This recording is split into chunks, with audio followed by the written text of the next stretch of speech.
Hello दोस्तों, welcome to let's crack it. और Yojana magazine के हम 7 चैप्टर्स कवर कर चुके हैं और ये है आपका 8th चैप्टर। ठीक है, 8th चैप्टर का जो टाइटल है वो है public private partnership bridging skill gap. किस गैप की बात हो रही है? गैप की बात हो रही है डिमांड और सप्लाई की। जितनी डिमांड है उतनी सप्लाई नहीं है स्किल वर्कर्स की, उस गैप को हमको कम करना है। उसके लिए ज़रूरी होगा पब्लिक प्राइवेट पार्टनरशिप, यानी कि पब्लिक सेक्टर और प्राइवेट सेक्टर दोनों मिलकर के एक साथ काम करें। तो इस क्षेत्र में कुछ काम हो सकता है, डिमांड और सप्लाई में कमी की जा सकती है।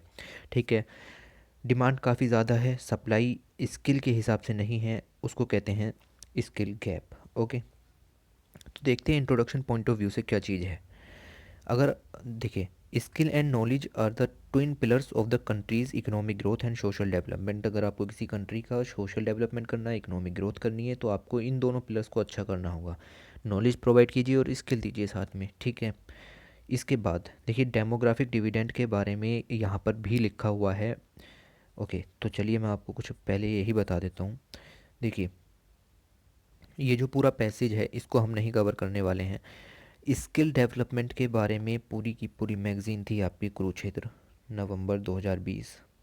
अच्छा होगा अगर आप उस वाली मैगज़ीन को देखें और इस चैप्टर को स्किप कर दें। ठीक है, तो आप उस मैगज़ीन को जाकर के देखिए, वो पूरी मैगज़ीन डेमोग्राफिक डिविडेंड, स्किल और स्टार्टअप्स एंटरप्रेन्योरशिप के बारे में ही थी।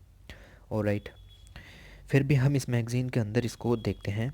The skill gap in India is sizeable. तो स्किल गैप के बारे में अभी बताया, इंडिया के अंदर काफ़ी ज़्यादा है। Many due to the challenges raised above. ठीक है, even after years of skill training programme less than 5% of the workforce in India possess formal skill. तो 5% से भी कम जनसंख्या के पास अभी स्किल है इंडिया के अंदर, यानी कि ये जो स्किल गैप है ये काफ़ी ज़्यादा है। ठीक है, ऑलराइट, ये दोबारा से वही पेपर, या ये देखिए, इसके लिए क्या हुआ था 2009 में।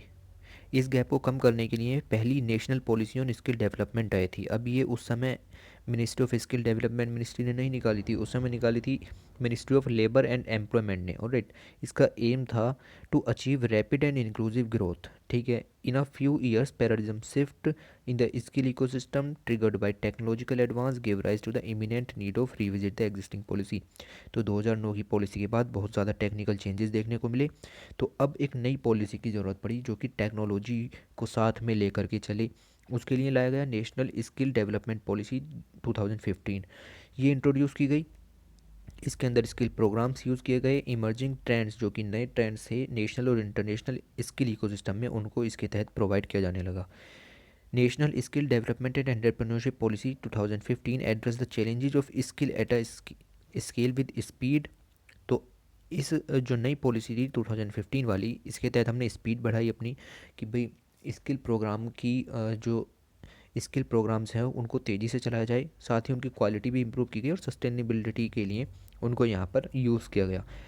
The policy also aims to provide an umbrella framework for all skilling activities in the country to align them to common standards and link skill with demand. ठीक है, तो वही बात आ गई ना, स्किल को डिमांड से कनेक्ट करना है ताकि स्किल गैप को कम किया जा सके। ओके, इसके बाद आपको ये आर्टिकल नहीं पढ़ना, ये आर्टिकल नहीं पढ़ना। ठीक है, ये हमने पढ़ाई दिया आपको, ये वाला लाइन। उसके बाद आपको सीधे यहाँ पर ही आना है। देखिए, लॉन्च किया गया था the national enter apprenticeship promotion scheme NAPS was launched by the government in August 2016 में ये लॉन्च की गई थी to provide financial support to establishments undertaking apprenticeship programme. तो फाइनेंशियल सपोर्ट है, गौर से फरमाइए। ठीक है, फाइनेंशियल सपोर्ट देने के लिए ये यहाँ पर लॉन्च की गई थी। अच्छा, ये देखिए, national apprenticeship promotion scheme approve to provide training to over 50 lakh youngsters को यहाँ ट्रेनिंग देने की बात हुई थी। इस वाले प्रोग्राम के तहत ₹10,000 करोड़ अप्रूव किए गए थे। एम क्या था? एम था कि 50 lakh apprenticeship and increase the 22 fold from the present strength. तो 50 लाख अप्रेंटिसशिप को ट्रेनिंग देनी थी। Huge skill development aimed by subsidize training to get skilled worker को प्रोवाइड कराने के लिए यहाँ पर उनको स्किल ट्रेनिंग देनी थी। Biggest monetary reward initiative in the last 7 years for skill development. तो रिवार्ड इनिशिएटिव भी लॉन्च किया गया और इसके तहत गवर्नमेंट ने अपना 25% जो है वो कॉस्ट खुद सहन करेगी, और बाकी स्टेट वगैरह पर इतना ज़्यादा ध्यान देने की इस पर ज़रूरत नहीं है, ठीक है। ऑलराइट, इसके बाद आपको इसमें क्या चीज़ देखनी है, ये सब चीज़ें आपको नहीं देखनी कि कितने लोगों को यहाँ पर स्किल दे दी गई और अभी क्या कंडीशन है, ठीक है। इतनी छोटी छोटी चीज़ें आपको ये सब नहीं देखनी। ऑलराइट, इसके बाद आप यहाँ पर देखिए तो आपको ये भी नहीं देखना कि 3 लाख पीपल, कितने पीपल रजिस्टर हुए और ये सब क्या चल रहा है, ये सब नहीं देखना। ओके, या आप अब यहाँ पर देखिए, इसी के चलते हमने अक्टूबर 2017 में एक एमओयू भी साइन किया। किसने? Ministry of skill development ministry ने। किसके साथ? जापान की मिनिस्ट्री के साथ। For the technical internship training programme to promote the exchange of technical intern trainees, ठीक है। तो जो टेक्निकल इंटर ट्रेनीज़ हैं उनको यहाँ पर ट्रांसफ़र किया जाएगा एक दूसरे की कंट्री में, और एक्सचेंज किया जाएगा ताकि नॉलेज की शेयरिंग हो सके। Who could work in industries in another country and come back richer for the experience, और एक्सपीरियंस के साथ वो अपनी कंट्री में वापस आएँ, दूसरी कंट्री से कुछ सीख करके आएँ। तो इस तरीके से हम एक्सचेंज कर रहे हैं जो इंडस्ट्रियल या स्किल वर्कर्स हैं, ताकि वो नई स्किल वहाँ से सीख करके आएँ। उसी के साथ ही एक कंपटीशन होता है, वर्ल्ड स्किल कंपटीशन 2019 में हुआ था कज़ान, रसिया के अंदर। इंडिया की रैंक इसमें 13 थी एमंग 63, तो इसको भी इम्प्रूव करने की ज़रूरत है, ठीक है। बाकी इसके बारे में कुछ नहीं जानना। उसके बाद आपको इस आर्टिकल के अंदर कुछ भी नहीं जानना है, ठीक है। इस आर्टिकल के अंदर और कुछ आपको नहीं देखना। अच्छा होगा आप कुरुक्षेत्र मैगज़ीन को जा कर के देखें, ये आर्टिकल काफ़ी अच्छा लिखा हुआ है। एग्रीकल्चर सेवियर ऑफ इकोनॉमी, बहुत ही अच्छा आर्टिकल है, इस पर थोड़ा ध्यान दीजिएगा, ठीक है। या तो चलिए फिर देखते हैं कि क्या लिखा हुआ है। तो पहले मैं आपको बताता हूँ कि यहाँ पर क्या लिखा हुआ है। इंट्रोडक्टरी पॉइंट ऑफ व्यू से आपको पता है कि एग्रीकल्चर सेक्टर जो है, कोविड-19 आया तो सभी सेक्टर्स की जो है हालत ख़राब थी, चाहे वो मैन्युफैक्चरिंग सेक्टर हो, सर्विस सेक्टर हो। लेकिन एग्रीकल्चर देखिए, सभी सेक्टर्स में कुल मिलाकर के जीडीपी में गिरावट देखने को मिली थी 24%। बट एकमात्र ऐसा सेक्टर जिसमें पॉजिटिव ग्रोथ देखने को मिली वो था agriculture. One sector, agriculture and allied activities emerge the only bright spot cooking clocking a 3.4% की ग्रोथ देखने को मिली। तो सिर्फ एग्रीकल्चर ही एक ऐसा सेक्टर था जिसमें पॉजिटिव ग्रोथ देखने को मिली, बाकी सभी सेक्टर में नेगेटिव ग्रोथ देखने के लिए मिली, ठीक है। इसका मतलब क्या है? इसका मतलब ये है कि आज भी एग्रीकल्चर की उतनी ही ज़रूरत है जितनी कि कभी और समय में हुआ करती थी, ठीक है। इंडिया का जीडीपी में हिस्सा एग्रीकल्चर में 1990 से काफ़ी ज़्यादा गिर चुका है, लगभग 26 से अभी 16%, यानी 10% share of the GDP agriculture sector में वो कम हो चुका है, उसको भी इंक्रीज़ करने की ज़रूरत है। ओके, ऑलराइट, अब आप ये देखिए, गवर्नमेंट ने अपना टारगेट भी रखा है कि फूड ग्रेन का जो प्रोडक्शन है ना 2020-21 में वो 301 मिलियन टन रखते हैं, ठीक है। तो ये आपसे पूछा जा सकता है किसी भी एग्ज़ाम में कि क्या यहाँ पर टारगेट रखा गया, क्योंकि एक बड़ा टारगेट यहाँ पर है। ऑलराइट, तो क्या किया जो गवर्नमेंट ऑफ इंडिया है उसने क्या किया एग्रीकल्चर के लिए पूरे लॉकडाउन में? तो नेशन वाइड लॉकडाउन था, क्या किया जा सकता था? माइग्रेंट लेबर्स भी बैक थे, यानी कि रिवर्स माइग्रेशन भी देखने को मिल रहा था।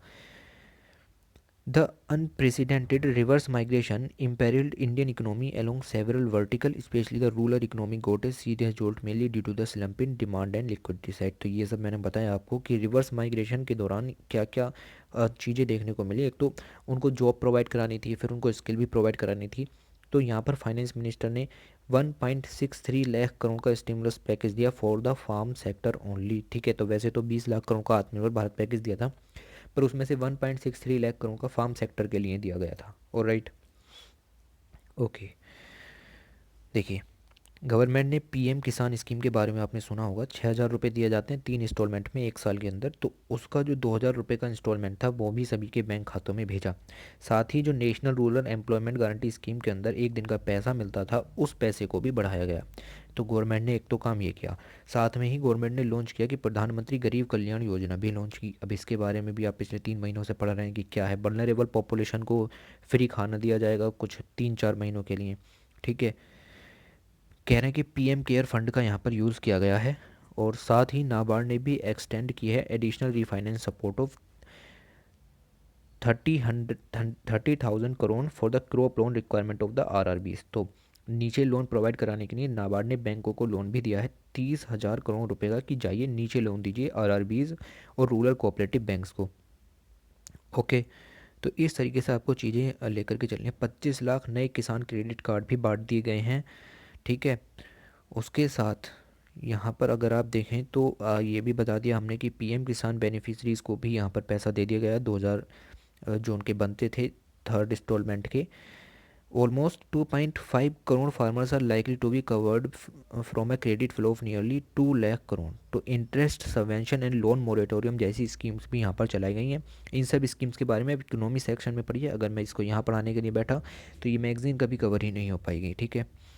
उसके बाद देखिए बार बार सेम चीज़ें ही लिखी हुई मिलती हैं कि PM launched a special employment scheme with an outlay of 50,000 crore named as Garib Kalyan रोजगार अभियान। तो 50,000 करोड़ रुपए का यहाँ पर ये टारगेट रखा गया 116 डिस्ट्रिक्ट्स में, जो कि 6 मोस्ट अफेक्टेड स्टेट हैं, जिसमें कि सबसे ज़्यादा रिवर्स माइग्रेशन देखने के लिए मिला, जैसे कि बिहार है, मध्य प्रदेश है, उत्तर प्रदेश है, राजस्थान है, झारखंड है।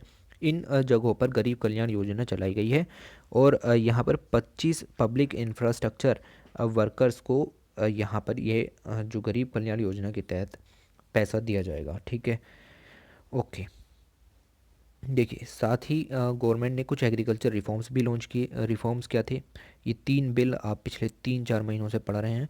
पहला बिल है एपीएमसी अमेंडमेंट एक्ट, दूसरा है कॉन्ट्रैक्ट फार्मिंग का एक्ट, तीसरा एसेंशियल कमोडिटीज़ का एक्ट। पहले में क्या है? वही है कि एपीएमसी से बाहर भी आप जा कर के पैसा फसल को बेच सकते हैं, किसी को भी बेच सकते हैं और कितनी भी बेच सकते हैं। दूसरा है कॉन्ट्रैक्ट फार्मिंग, जो आपके कॉर्पोरेट्स होते हैं उनके बीच में, जो फार्मर्स और कॉर्पोरेट्स के बीच में जो एग्रीमेंट होता है, उस एग्रीमेंट से फार्मर को बचाने के लिए ये लाया गया। तीसरा एसेंशियल कमोडिटीज़ एक्ट, यानी कि अब आप ओनियन वगैरह इनकी होर्डिंग भी कर सकते हैं, जिससे बूस्ट होगा एफडीआई, क्योंकि यहाँ पर बनेगी कोल्ड स्टोरेज वगैरह और वेयर हाउसेज वगैरह। ऑलराइट, इसके साथ गवर्नमेंट ऑफ इंडिया ने क्या किया,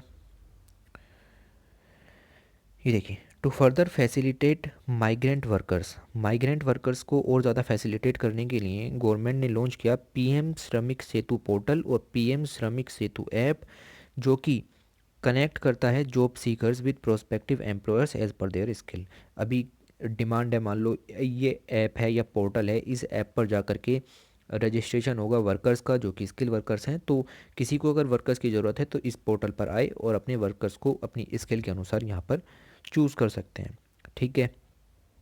तो ये सब चीज़ें छोटी छोटी यहाँ पर चल रही हैं। ये भी बताया हमने आपको कि जो मनरेगा स्कीम है उसके तहत 100 दिन के लिए गारंटीड एम्प्लॉयमेंट दिया जाता है। उसका जो वेज है वो भी बढ़ा दिया गया है। पहले कुछ पर्टिकुलर रुपीज़ मिलते थे, अब उसको बढ़ा करके कुछ और पर्टिकुलर रुपीज़ यहाँ पर मिलेंगे। ओके, ऑलराइट, देखिए इंफ्रास्ट्रक्चर में क्या इन्वेस्टमेंट किया है, तो ये भी हम कई बारों से पढ़ रहे हैं। जून से लेकर के हम पढ़ रहे हैं कि एग्रीकल्चर इंफ्रास्ट्रक्चर फंड यहाँ पर लॉन्च किया गया है। 1 लाख करोड़ रुपए का ये फंड है, ठीक है।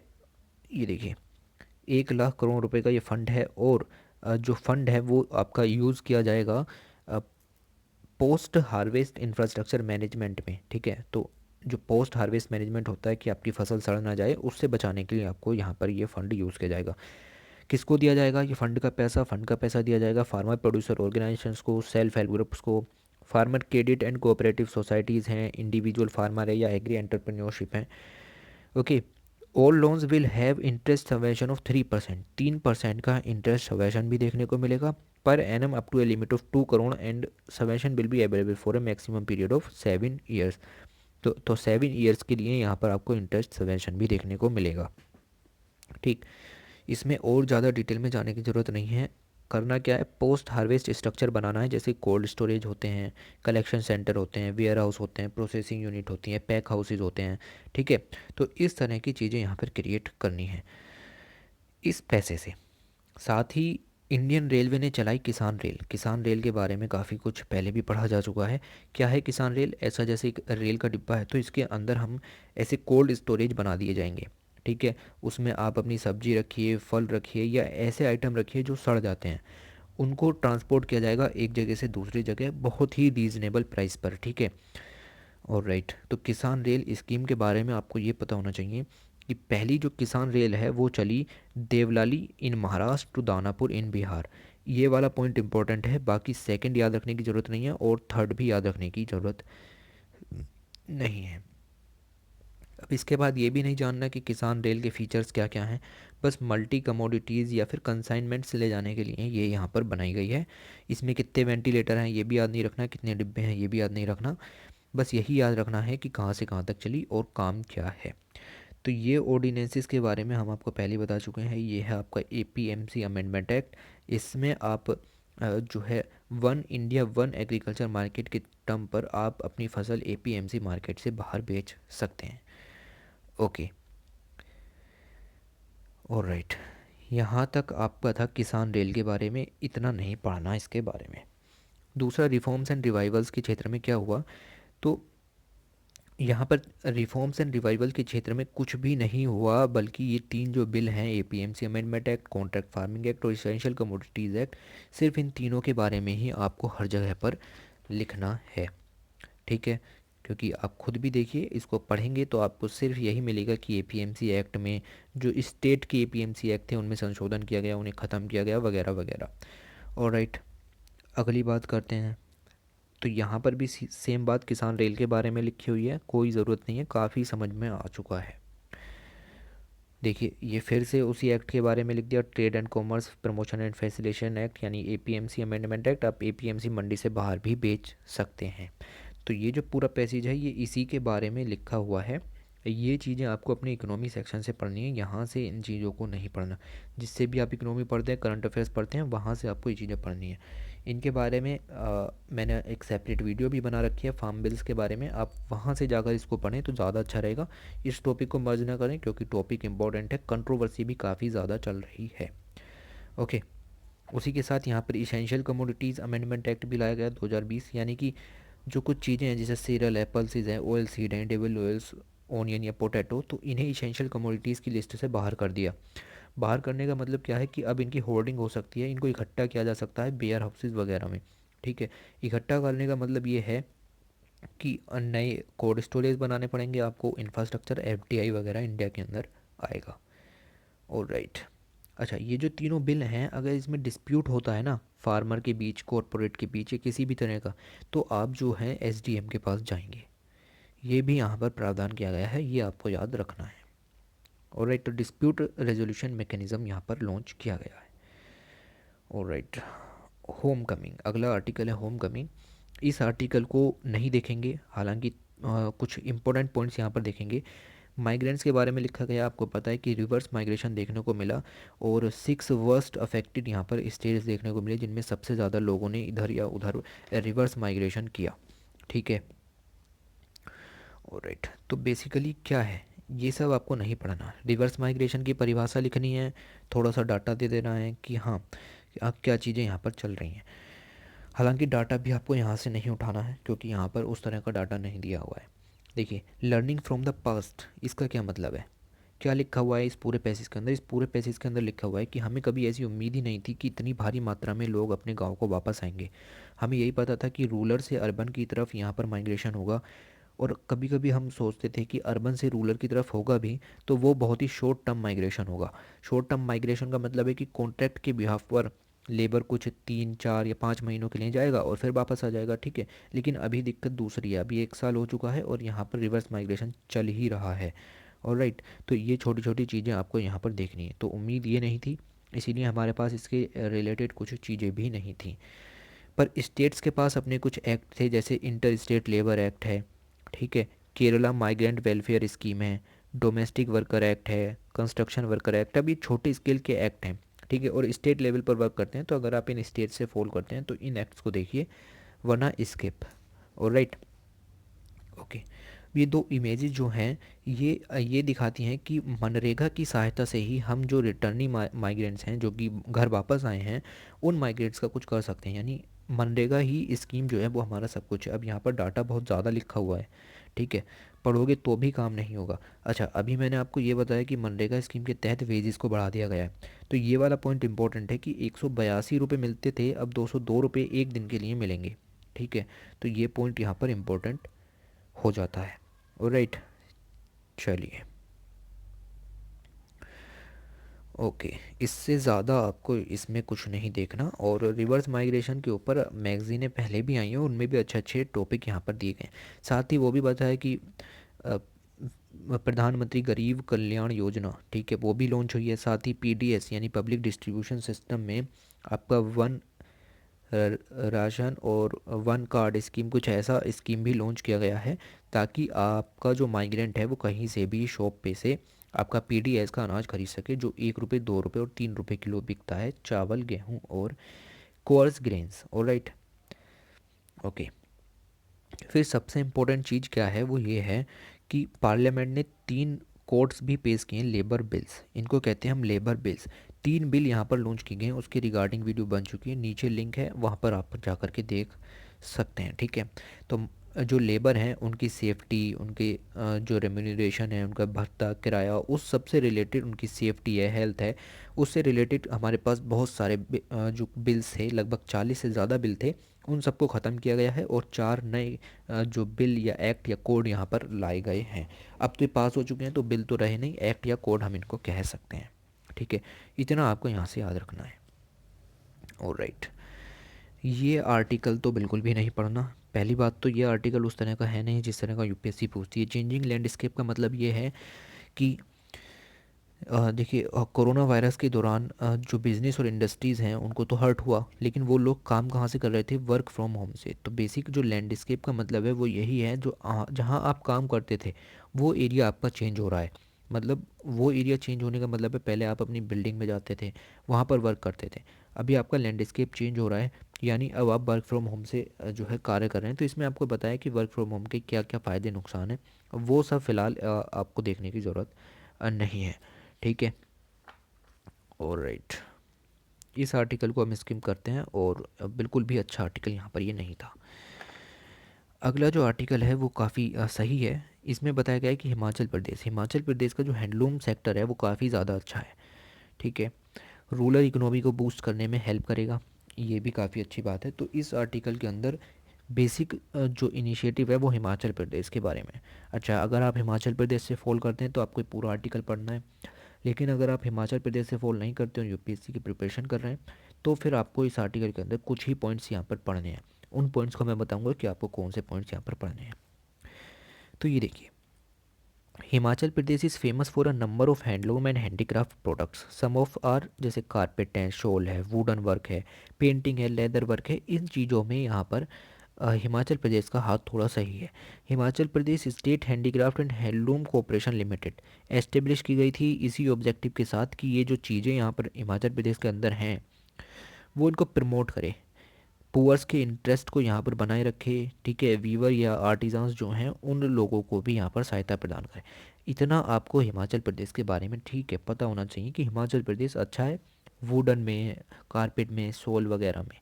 अब आपको ये नहीं देखना कि कितना average monthly income SC ST या ओबीसी को मिलता है हिमाचल प्रदेश के अंदर, वो भी, ठीक है। ना ही आपको ये देखना है कि उनकी एनुअल इनकम क्या है, कितने से कितनी हो गई, ये सब चीज़ें आपको यहाँ पर नहीं देखनी।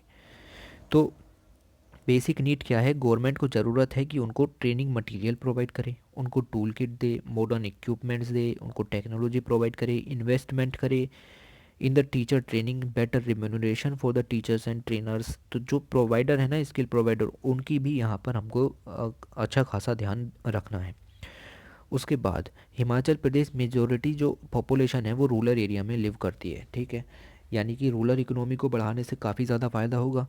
There is a big scope of developing the economy through skill development in the state. देखिए, सेम बात लिख दी कि स्टेट्स में उस इकोनॉमी को बढ़ाने का काफ़ी ज़्यादा फ़ायदा होगा, बहुत अच्छा स्कोप वहाँ पर हमें देखने के लिए मिलता है। ओके, इस चीज़ को दिमाग में रखिए कि हम हिमाचल प्रदेश के बारे में पढ़ रहे हैं, पूरी इंडिया के बारे में नहीं पढ़ रहे हैं। पूरी इंडिया के बारे में हमको एक चीज़ यहाँ से मिलती है, the national policy on skill development and entrepreneurship 2015। इसके बारे में अभी अभी भी बताया था 2015 की पॉलिसी के बारे में। इससे पहले 2009 में आई थी, टेक्नोलॉजी अपग्रेडेशन के कारण नई पॉलिसी की ज़रूरत 2015 में। एनबीसीज including irrespective of any divide through equal access of skill development. तो स्किल डेवलपमेंट प्रोवाइड करना है, ये नहीं देखना कि मतलब किसी भी तरह का डिवाइड नहीं करना कि सोसाइटी के अंदर कि हम एससी को देंगे, एसटी को, ओबीसी को नहीं, जो माइनॉरिटीज़ वगैरह हैं उन सबको प्रोवाइड किया जाएगा स्किल डेवलपमेंट।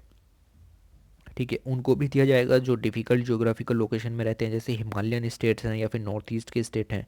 ठीक है, उनको भी यहाँ पर दिया जाएगा। ऑब्जेक्टिव क्या है? ऑब्जेक्टिव ये है कि 150 मिलियन यूथ को ट्रेन कर देना है 2022 तक। ठीक है जी। अब इस पैसेज के अंदर आपको इतना ही देखने को मिलेगा। साथ ही आप अपनी चीज़ें भी लिख सकते हैं कि स्टार्टअप स्कीम या मेक इन इंडिया स्कीम और एंटरप्रेन्योरशिप को बढ़ावा देने के लिए ये सब चीज़ें ज़रूरी हैं। ठीक है, वो हम कुरुक्षेत्र मैगजीन नवंबर में काफ़ी थोरली डिस्कस किया है, उसमें हमने काफ़ी टाइम दिया है, तो हम यहाँ पर इन चीज़ों को डिस्कस नहीं करेंगे। ठीक, अब आपको ये सब नहीं देखना कि एक फैमिली का साइज़ कितना है तो फीचर क्या होते हैं, वो भी हिमाचल प्रदेश के अंदर। ना ही आपको हिमाचल प्रदेश की इतनी छोटी चीज़ें यहाँ पर नोटिस करनी है। बस क्या देखना है? आपको देखना है कि ये किन्नौरी पट्टू, किन्नौरी पट्टी, और यहाँ पर क्या लिखा हुआ है, किन्नौरी गाची या परेट या ढोडू, किनारी मफलर। ठीक है, तो ये सब कुछ आइटम्स हैं जो कि हैंडलूम वर्कर्स के बनाए हुए हैं और ये सब यूज़ होते हैं हिमाचल प्रदेश के अंदर।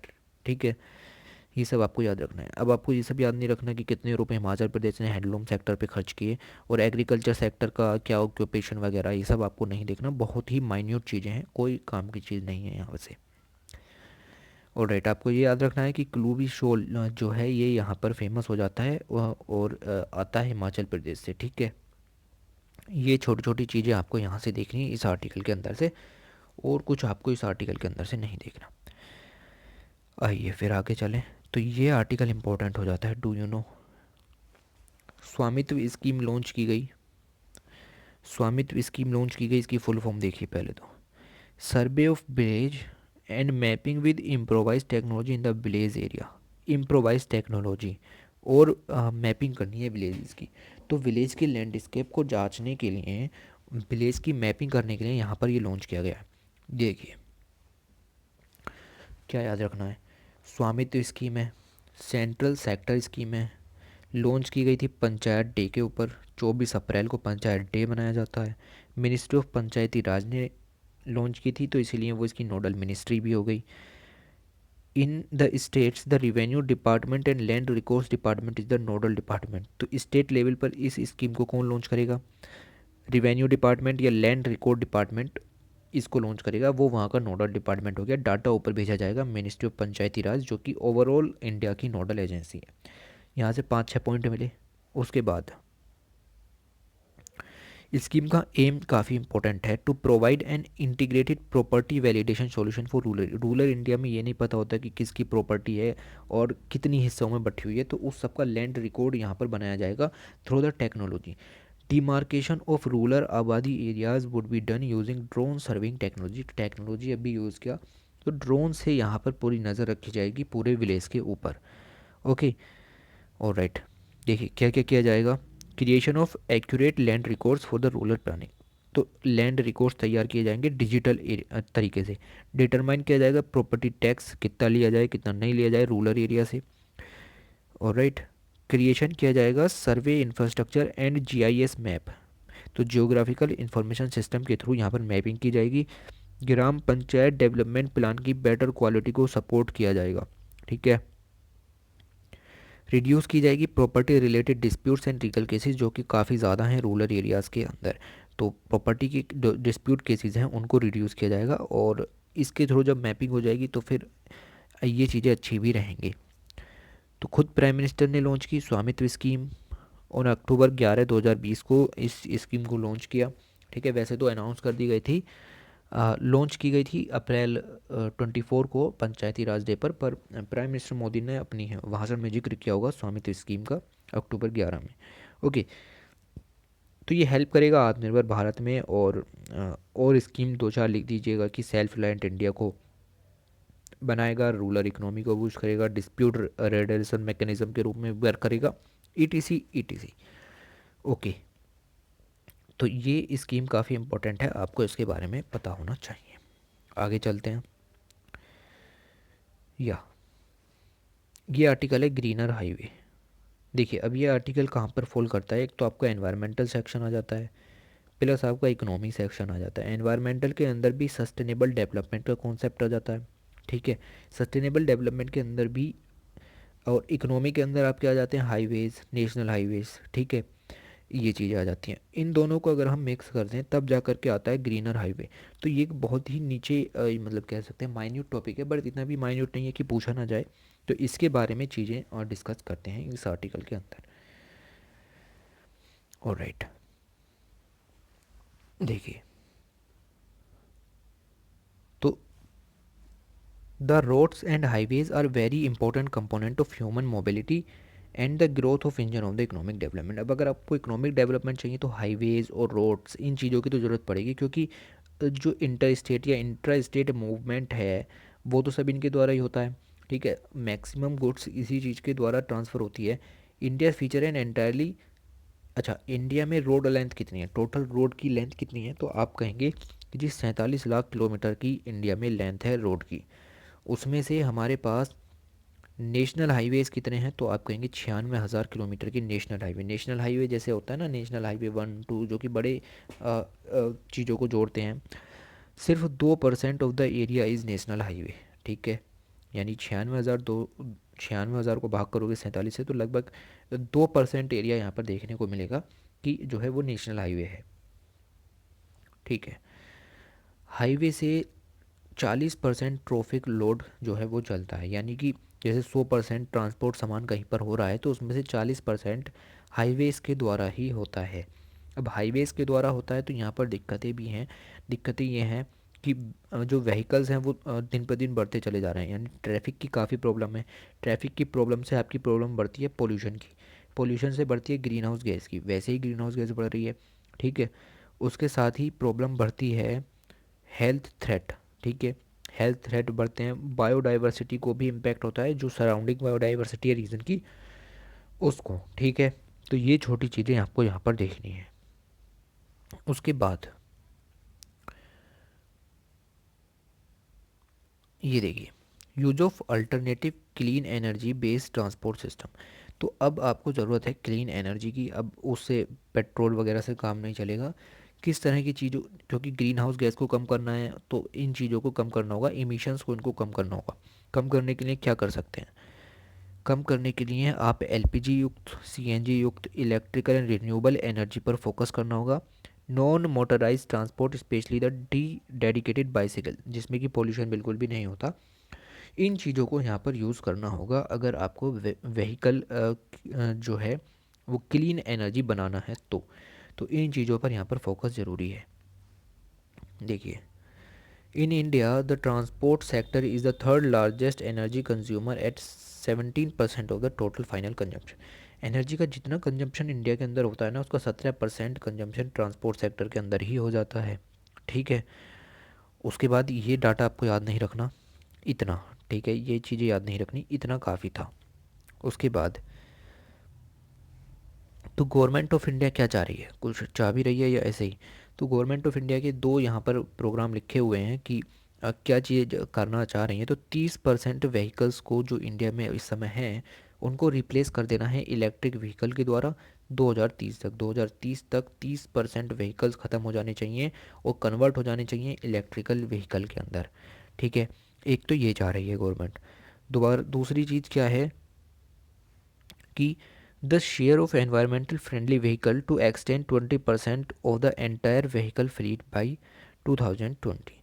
तो 2020 तक जितने भी व्हीकल इंडिया के अंदर हैं उनका 20% शेयर एनवायरमेंटल फ्रेंडली हो जाना चाहिए, यानी पोल्यूशन नहीं करना चाहिए।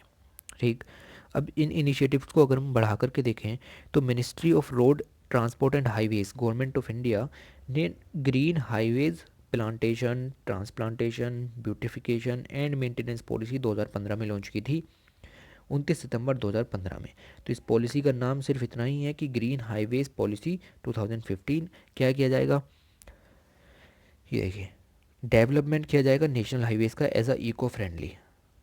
ठीक है, पार्टिसिपेशन होगा एनजीओज़ का, फार्मर्स का, प्राइवेट सेक्टर का, इंस्टीट्यूशंस का, गवर्नमेंट ऑर्गेनाइजेशंस का, फॉरेस्ट डिपार्टमेंट्स का, उनके साथ मिलकर के यहाँ पर इस पॉलिसी को सक्सेसफुल बनाया जाएगा।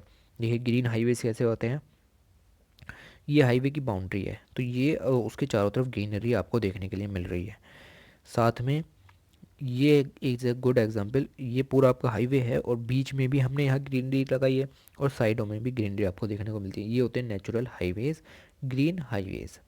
ठीक है, अच्छा, इस पॉलिसी के तहत हमने क्या किया है, हमने national green highways mission launch किया है। National green highways mission NGHM, इसको लॉन्च किया गया NHAI के द्वारा, हाईवे अथॉरिटी के द्वारा, और ये इसकी नोडल एजेंसी होगी। ये छोटी चीज़ आपको यहाँ पर याद रखनी है।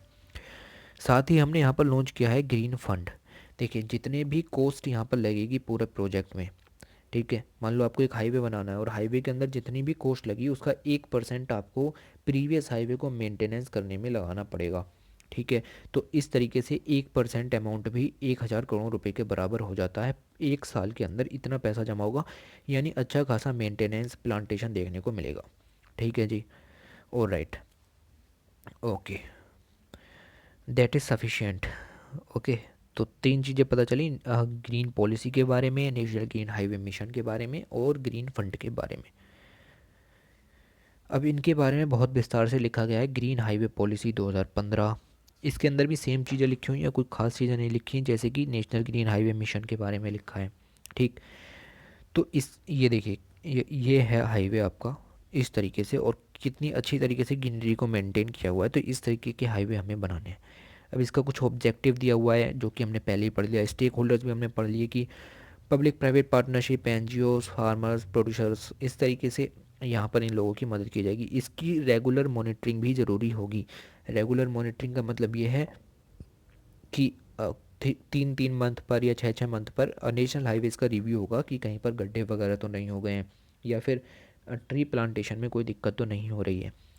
एक इंडिया के पास नेशनल फॉरेस्ट पॉलिसी है जिसके हिसाब से 33% एरिया जो है वो फॉरेस्ट से कवर होना चाहिए, इंडिया की जो ज़मीन है उसका। लेकिन ये सिर्फ 22% है, तो इसको भी बूस्ट किया जाएगा साथ में ही, इसी के साथ मिल करके। ठीक है, कैसे बूस्ट किया जाएगा वो अभी बताया था कि ग्रीन फंड जो 1% काटा जाएगा वो 1,000 करोड़ रुपए के बराबर होगा, उसके तहत प्लांटेशन किया जाएगा। तो हमें हेल्प मिलेगी नेशनल फॉरेस्ट पॉलिसी को भी बढ़ाने में, अपना जो एरिया जो 22% है उसको 33% करने में। ओके, तो ये ब्रॉड पर्सपेक्टिव यहाँ पर काफ़ी सही है। ये सब आपको अब नहीं देखना, ठीक है, कि ग्रीन हाईवेज़ का कंसेप्ट अब इतना ज़्यादा नहीं डूबना। 250 वर्ड का इससे हार्डली निकलेगा, बहुत मुश्किल से। सस्टेनेबल डेवलपमेंट के अंदर 3 कंपोनेंट होते हैं, सोशल कंपोनेंट, एनवायरमेंटल कंपोनेंट और इकोनॉमिक कंपोनेंट। तो इस तरह का ग्राफ भी आप बना करके आ सकते हैं। ये वाला ग्राफ आप ना देखें तो ज़्यादा सही है। ठीक है, फिर आप ये भी देख सकते हैं कि ग्रीन रोड को बनाने के लिए आपको टेक्निक्स जो हैं वो बायो इंजीनियरिंग यूज़ कर सकते हैं, proper water management system use कर सकते हैं, बारिश का पानी आसपास निकल जाए नहीं निकल जाए, एनवायरमेंटल अप्रेजल कमेटी बना सकते हैं, एनवायरमेंटल फ्रेंडली कंस्ट्रक्शन मेथड से प्लास्टिक वेस्ट का यूज़ कर सकते हैं, मास बैलेंसिंग, और भी बहुत सारी चीज़ें यहाँ पर कर सकते हैं। ठीक है, और राइट, इसके बाद यहाँ पर डेफिनेशन दी गई है कि ग्रीन किस तरीके से डिफाइन किया गया है और कंट्रीज़ के अंदर। हम यहाँ पर क्या देखेंगे, इंडिया के अंदर। इंडिया के अंदर ग्रीन की क्या डेफिनेशन है, एक green highway is that the highway constructed using materials that emits no और low concentration of pollutants and are environmental friendly. तो ये हो गई इंडिया में ग्रीन हाईवे की डेफिनेशन। याद रखने की ज़रूरत नहीं है, अगर आप चाहते हैं याद रखना तो याद रख सकते हैं। यहाँ पर कुछ एनवायरमेंटलिस्ट के व्यूज़ दिए गए हैं, जैसे क्रैप्स के या ब्राइस के या रेडी के। ये बिल्कुल भी याद रखने की ज़रूरत नहीं है, हम तो पढ़ाएंगे नहीं। ठीक है, और राइट, ये फिर पॉलिसी के कुछ सैलिएंट फीचर बिल्कुल भी नहीं पढ़ने। और राइट, तो ये सब हम आपको पहले ही बता चुके हैं कि क्या कर सकते हैं आप, प्लास्टिक वेस्ट वगैरह का यूज़ कर सकते हैं, जैसे यहाँ पर भी लिखा हुआ है कि प्लास्टिक वेस्ट का यूज़ आप यहाँ पर सड़कों को बनाने में कर सकते हैं। रेटिंग सिस्टम की ज़रूरत तो होगी ही होगी कि भाई हाईवे है तो कुछ सालों में रेटिंग क्या है इसकी और अभी क्या रेटिंग चल रही है, बस इसके अंदर काफ़ी हो गया, इससे ज़्यादा हमको इसके अंदर नहीं देखना। ओके, यहाँ पर जो आ जाता है वो आ जाता है सस्टेनेबल डेवलपमेंट का कॉन्सेप्ट, सस्टेनेबल डेवलपमेंट गोल्स और नेशनली डिटरमाइंड कंट्रीब्यूशंस, इनके बारे में यहाँ जिक्र करेंगे।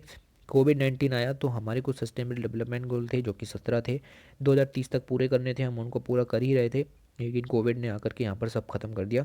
तो ये पीछे छूट गए, NDCs भी यहाँ पर पीछे छूट गए, उन पर ध्यान ही नहीं गया। सारा ध्यान किस पर था, वैक्सीन की तरफ यहाँ पर सारा ध्यान था। तो उन चीज़ों का यहाँ पर जिक्र किया हुआ है। चलिए फिर देखते हैं धीरे धीरे क्या चीज़ें यहाँ पर चल रही हैं। देखिए, महात्मा महात्मा गांधी की कोट से यहाँ पर शुरुआत की गई है। Earth provide enough to satisfy every man's need, यानी हर एक आदमी की आवश्यकता को यहाँ पर पृथ्वी ने ध्यान में रखा है, लेकिन हर आदमी के लालच को यहाँ पर पृथ्वी ने ध्यान में नहीं रखा है। ओके, उसी के चलते यहाँ पर जब ये चीज़ें यहाँ पर देखिए, महात्मा गांधी 1950 से पहले की बात है, उन्होंने ये चीज़ें भाप ली। उसके बाद ब्रूटलैंड कमीशन बना था 1983 में। तो काफ़ी सालों बाद ये जाकर के पता लगा कि जो एनवायरनमेंट है उसकी कितनी ज़्यादा आवश्यकता है, जो अर्थ है उसको बचाने की कितनी ज़्यादा ज़रूरत है। उसी के चलते 1983 में यहाँ पर ब्रूटलैंड कमीशन बनाया गया, यही जांचने के लिए कि किस तरीके से सस्टेनेबल डेवलपमेंट लाया जा सकता है। तो सस्टेनेबल डेवलपमेंट का जो विकास है वो कहाँ से हुआ, वो हुआ ब्रूटलैंड डेवलप आपका जो कमीशन है वहाँ से। ऑलराइट, इन्होंने रिपोर्ट दी, रिपोर्ट का नाम था आवर कॉमन फ्यूचर, जो कि पब्लिश हुई 1987 में। इसके तहत एक सस्टेनेबल डेवलपमेंट, उसका मतलब क्या होता है, देखिए, एक development that meets the need of the present, जो आज के समय की नीड्स को तो पूरा करे, लेकिन आने वाले भविष्य की जो जनरेशन है उनकी नीड्स को ख़त्म ना करे। ऐसा नहीं है कि हम आज इतना पानी यूज़ कर लें कि आने वाले समय में पानी ना बचे। ये सस्टेनेबल डेवलपमेंट नहीं है। सस्टेनेबल डेवलपमेंट ये है कि हम आज भी पानी यूज़ करें ताकि आने वाले भविष्य के लिए भी पानी बचा रहे, ठीक है, उतना ही बचा रहे जितना अब है, ठीक है। तो ये होता है सस्टेनेबल डेवलपमेंट। इसकी दूसरी डेफिनेशन भी यहाँ पर दी हुई है, वो भी यहाँ पर काम की हो जाती है। तो कुल मिलाकर कहने का मतलब है कि बोथ करंट और फ्यूचर, जो प्रेजेंट का और फ्यूचर का दोनों का पोटेंशियल यहाँ पर मीट होना चाहिए, वो है सस्टेनेबल डेवलपमेंट। ओके, ऑलराइट, अब देखिए, इस आर्टिकल के अंदर यही बताया गया है कि 1970 से पहले क्या था। 1970 से पहले कुछ भी नहीं था, यूएन बन चुका था, बट वो एनवायरनमेंट के क्षेत्र में इतना ज़्यादा ध्यान नहीं दे रहा था, ठीक है। एनवायरनमेंट के क्षेत्र में ध्यान दिया गया यहाँ पर जब बना आपका ब्रूटलैंड कमीशन 1983-87 में। उसने रिपोर्ट दी, अवर कॉमन फ्यूचर, सस्टेनेबल डेवलपमेंट की परिभाषा दी। उसके बाद IPCC, inter governmental panel on climate change, इसकी मीटिंग हुई 1988 में।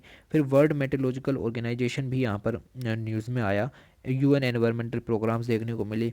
रियो अर्थ समिट हुई 1992 में। उसके बाद यूएन ट्रिपल एफसी की मीटिंग्स देखने को मिली 1994 में। क्योटो प्रोटोकॉल आया 1997 में। उसके बाद हमने मिलेनियम डेवलपमेंट गोल्स बनाए, जो कि ख़त्म कर दिए गए 2012 में। शुरू हुए थे 2000 में, सन 2000 में शुरू हुए थे। क्योटो प्रोटोकॉल और इंटरनेशनल लॉ लॉन्च किया गया 2005 में, गौर फरमाइए, इंटरनेशनल लॉ, ठीक है। तो 2010 तक का जो समय था, 2000 से लेकर के 2010 का, उसको कहते हैं टर्ब्यूलेंट टीन्स, ठीक है। ऑलराइट, फिर उसके बाद 2012 में देखने को मिली Rio+20 अर्थ समिट, ठीक है। Rio commonly referred as the UN conference हो रही थी सस्टेनेबल डेवलपमेंट पर। यहाँ पर हमने जो लॉन्च किया वो लॉन्च किया सस्टेनेबल डेवलपमेंट गोल्स का कॉन्सेप्ट। और ये समिट हुई न्यूयॉर्क में 2015 में। फिर पेरिस क्लाइमेट समिट हुई COP21 2015 में। तो इस तरह की चीज़ें यहाँ पर चली। अच्छा, इसी के चलते हमने यहाँ पर अपनाए नेशनल डिटरमाइंड गोल्स, हर कंट्री को दिए गए कि भाई आपको कुछ कुछ कंट्रीब्यूशन करना है, तो उन कंट्रीब्यूशन के लिए आपको कुछ गोल्स बनाने पड़ेंगे। इंडिया ने भी अपनी गोल बनाए। इंडिया का पहला गोल क्या था, देखिए, to put forward and further propagate a healthy and sustainable way of living based on traditions and values of conservation and moderation. तो ये था गोल नंबर 1। ओके, दूसरा गोल अभी आएगा, लेकिन इन्हें तीसरा गोल देखते हैं। तीसरा गोल क्या था, to reduce the emissions intensity of the GDP by 33 to 35% by 2030 from 2005 level. तो इमिशंस जो होते हैं ना ग्रीन हाउस गैस वगैरह के, उनका इंटेंसिटी जीडीपी में बढ़ानी है 33% से 35% के बीच में। और राइट, ये सब चीज़ें हमने डिस्कस कर ही ली कि किस तरीके से टाइमलाइन यहाँ पर वर्क करती है। उसके बाद ये भी है कि 2015 में हमें ध्यान आया भी सस्टेनेबल डेवलपमेंट गोल्स भी लॉन्च करने हैं। 2030 तक 17 सस्टेनेबल डेवलपमेंट गोल पूरे किए। नेशनली डिटरमाइंड कंट्रीब्यूशन के बारे में भी हमने आपको बताया। और आईपीसीसी की रिपोर्ट्स भी यहाँ पर लॉन्च हो रही थी। उन्होंने कहा कि 2 डिग्री सेल्सियस से, जो पेरिस एग्रीमेंट था उसमें लिखी हुई बातें थी ये सब चीज़ें, कि 2 डिग्री सेंटीग्रेड से नीचे ही रखना है तापमान को, 1.5 डिग्री सेंटीग्रेड बढ़ने नहीं देना है, ठीक है। तो ये छोटी चीज़ें, आपको ये सब चीज़ें एनवायरनमेंट के सेक्शन में जाकर के देखनी है। यहाँ पर इन सब चीज़ों को देखने से ऐसी चीज़ें याद नहीं होंगी। ठीक है, ये तो सिर्फ टाइमलाइन दी हुई है, कोई ऐसे हार्ड एंड फास्ट चीज़ें नहीं थी। ऑलराइट, तो सस्टेनेबल डेवलपमेंट गोल लॉन्च किए गए UNFCCC के पेरिस क्लाइमेट एग्रीमेंट में, और NDCs भी लॉन्च किए गए। दूसरा गोल ये रहा आपका, climate friendly and cleaner path बनाना है, यानी कि ये फॉरेस्ट कंजर्वेशन करना है वगैरह वगैरह। सस्टेनेबल डेवलपमेंट गोल नंबर 13 जो है वो क्लाइमेट एक्शन को दिखाता है, और टोटल 17 सस्टेनेबल डेवलपमेंट गोल्स थे, जिनमें कि हमें पूरी सोसाइटी का सोशल, इकोनॉमिक और एनवायरमेंटल बेनिफिट हर तरीके से देखना है। ठीक है, जैसे सस्टेनेबल डेवलपमेंट गोल नंबर 1 जो है वो आपका पॉवर्टी रिमूवल के ऊपर है। ठीक है, तो इस तरीके से 13वां जो है वो क्लाइमेट एक्शन के ऊपर है। तो ये सब छोटी छोटी चीज़ें आपको यहाँ से लेकर के चलनी है। ज़ीरो हंगर लिख रहा है यहाँ पर। ठीक है, तो सस्टेनेबल डेवलपमेंट गोल नंबर 1 हो गया, पॉवर्टी रिमूवल 2 हो गया। ठीक है, इस तरह की चीज़ें यहाँ पर चल रही हैं। तो दोनों ही ज़रूरी हैं, सस्टेनेबल डेवलपमेंट गोल भी और NDC भी, दोनों एक दूसरे से लिंक हैं। ठीक है, बेसिकली जो सस्टेनेबल डेवलपमेंट गोल हैं वो काफ़ी ज़्यादा ब्रॉड हैं, अगर उनको पूरा किया गया तो हो सकता है नेशनली डिटरमाइंड कंट्रीब्यूशन पूरे हो जाएं। ठीक है, तो ये छोटी छोटी चीज़ें चलती रहनी चाहिए। और राइट, इसके अलावा आपको यहाँ से कुछ खास नहीं पढ़ना। ठीक है,